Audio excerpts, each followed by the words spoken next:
What about post-death liabilities? Well, this is how we deal with those.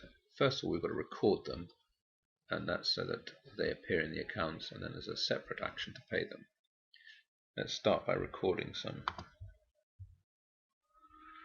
So this is a page we've not seen before. We scroll up to the top, you can see that there's a list of various categories, and we can include payees or not as we wish. So let's start by recording something here. So we've got Blofeld. No, that's not going to show because this is an orange, isn't it? It's a drop down, so we want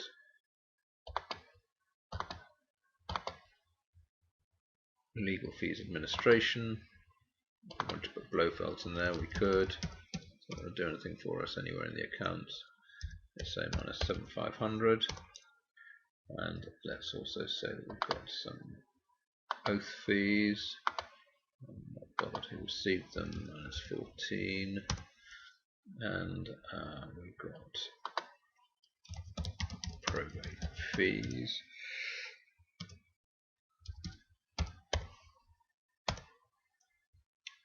And let's also say that we've got some chattels valuation fee, or property valuation fee. Let's have that. All these things you'd expect to see. Property valuation. Let's say it's minus 3,250. Now the other thing we're going to say, let's say that we found something that we couldn't find on the list that we wanted to give its own category to. Let's say that in our case we've got that little bag of diamonds, haven't we? So why don't we say that we have to pay for storing of diamonds. Now what we can do here, if there isn't a particular category there, we've got other. We can always use the miscellaneous as a miscellaneous executor expenses. Or we can we can have it as a general executive expense, or we can put it in here. Let's say diamond safe storage. And now if we come down to here, we should find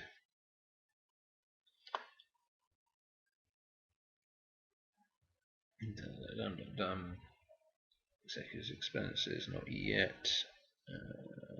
Is that going to show up? Maybe we need to compile.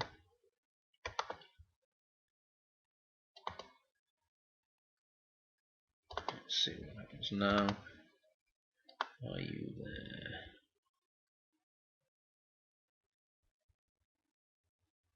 Diamond safe storage, there it is. And let's say that is minus £250. So that's recording all of those liabilities. How do we pay them? Very much the same. We have to, looks like duplication to some extent, I suppose it is.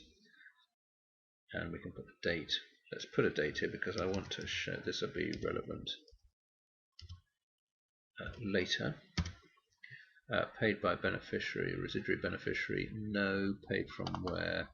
This is paid from client account. Ditto, minus 14, 12, 5, 16.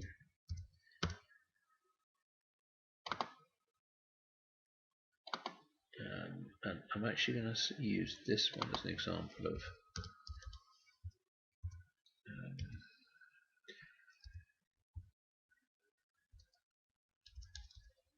10th of February 16, and this one was paid for, it could have been paid by a residuary beneficiary. I think this one we will have paid, actually we'll do, let's have this one paid by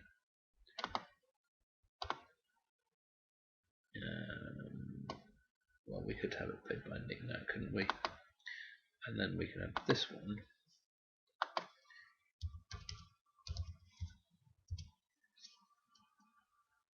let's say this was done on the Christmas Eve, no less. And this is paid by a residuary beneficiary. So that's how you can see now that we've got the amounts that are outpaid. There are sort of amounts that are paid. This is the amount that's outstanding, and that at the moment we can see it's just that one. And if we wanted to have a bit more detail on that, when we've got a bit more, it's more difficult to see.